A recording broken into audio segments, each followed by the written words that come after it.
Bonjour à tous, bienvenue sur Radio Sensation. Rouen est le 5e port de France en tonnage et le premier port de céréalier d'exportation d'Europe, selon des chiffres de l'Union des ports français.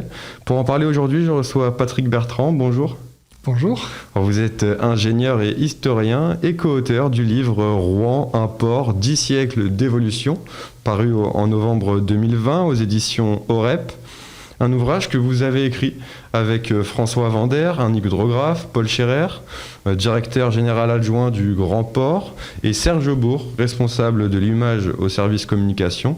Ce livre retrace les différentes évolutions du port de Rouen au fil des siècles, comme vous l'avez fait d'ailleurs aussi il y a 3 ans pour le port du Havre en 2017, avec le livre Le Havre, un port, 5 siècles d'évolution. 3 ans plus tard, c'est donc au tour du port de Rouen d'être mis en avant.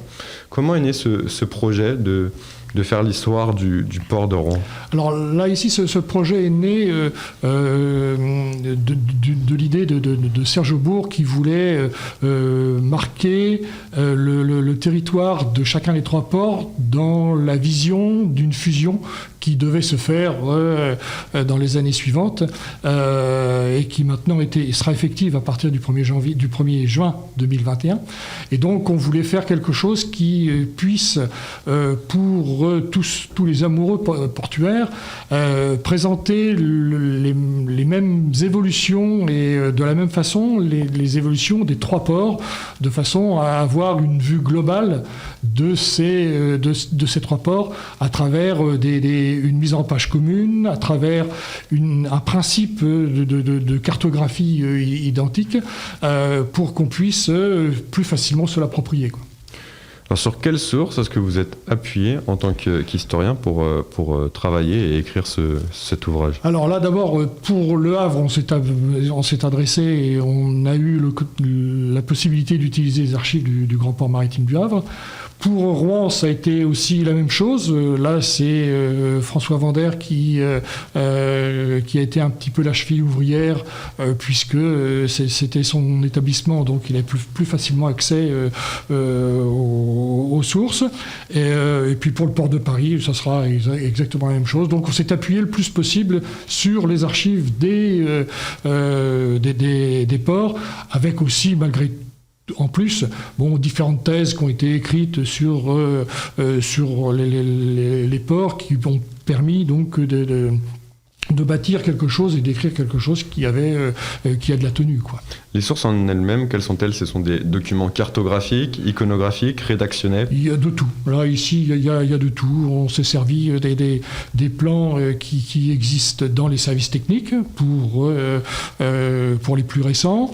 Et puis, pour les autres, eh bien, on est allé les chercher dans les bibliothèques de Rouen ou du Havre, ou bien aux archives nationales, pour pouvoir les utiliser.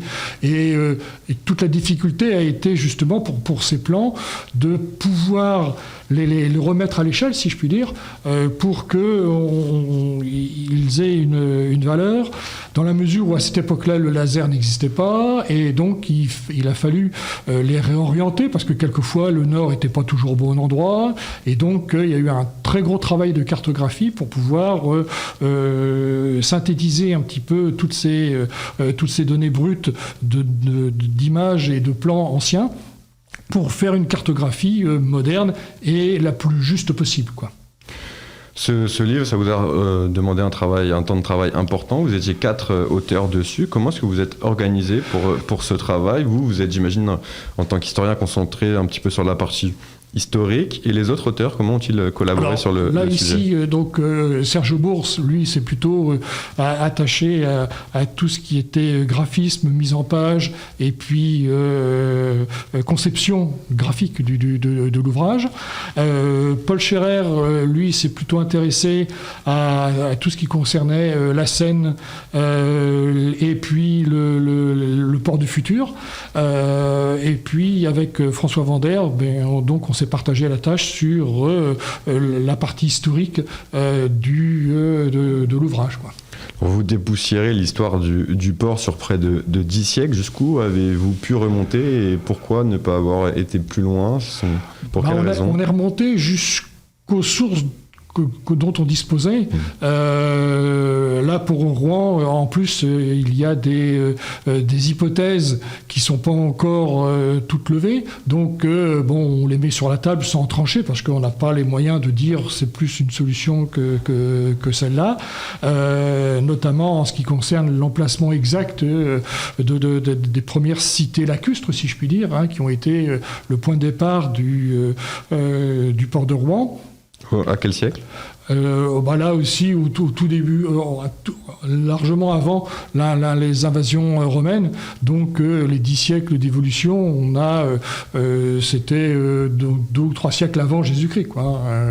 Donc, on avait beaucoup mais là, il n'y a pas de traces papier, forcément, il n'y a pas de traces photo, forcément. Donc, ça ne peut être que par des sondages qui ont été faits lors de travaux qui ont permis d'exhumer un certain nombre de repères archéologiques qui peuvent penser que ça pouvait être de cette façon-là. Bon, mais tout ça, ça reste quand même très aléatoire et donc uniquement que des hypothèses, quoi. Alors un siècle fort dans le développement du port de Rouen, c'est le 19e siècle. À cette époque, de grands projets d'aménagement, d'endiguement, de construction navale se sont déroulés. Rouen, à l'époque, c'était quel type de ville pour la France ?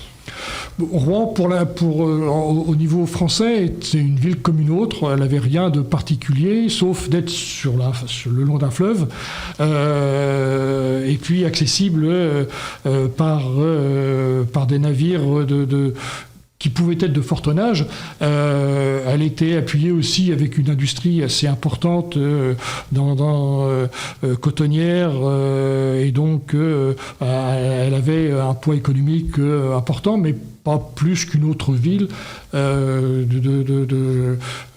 grande ville de Normandie, quoi.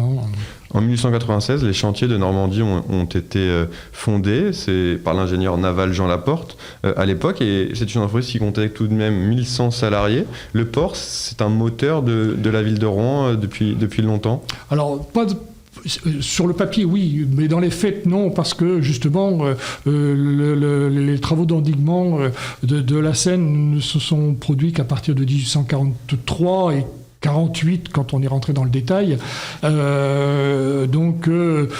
Avant, le trafic maritime n'était pas très, très, très florissant. Il s'est beaucoup développé dès que les premiers endiguements ont été mis en place, parce que dès ce moment-là, eh bien, la ville était plus facilement accessible à des gros navires, quoi. Et lors de la Seconde Guerre mondiale, est-ce que l'occupation allemande a impacté l'activité du port ? Oui, bien sûr, comme dans tous les ports, l'activité a été arrêtée, point. Et puis, le peu qu'il y avait était de toute façon toujours au service des troupes d'occupation. Ensuite, après, au niveau de la libération, les Allemands, avant de partir, avaient coulé un certain nombre de navires qui étaient en Seine, donc pour gêner le trafic. Mais très vite, à la libération, le trafic est rapidement revenu. On avait les Liberty Ships, les fameux navires américains, qui apportaient du charbon, dont une partie de la cargaison avait été débarquée au Havre, et puis le reste était débarqué ici sur Rouen pour les besoins locaux de chauffage et puis de remise en service des centrales électriques, quoi. Aujourd'hui, Rouen est le premier port céréalier d'Europe d'exportation. Comment est-ce qu'on explique ce chiffre ? Alors là, c'est par sa position géographique, Rouen est idéalement placé par rapport aux approvisionnements de céréales, donc en sortie d'Île-de-France avec toutes les plaines de la Beauce, et donc permet des exportations faciles, puisque maintenant, avec le tirant d'eau admissible, des très très gros céréaliers peuvent venir chercher la marchandise, quoi. Merci beaucoup, Patrick Bertrand, d'avoir été avec nous. Vous êtes, je le rappelle, le co-auteur du livre Rouen, un port 10 siècles d'évolution. C'est disponible aux éditions OREP.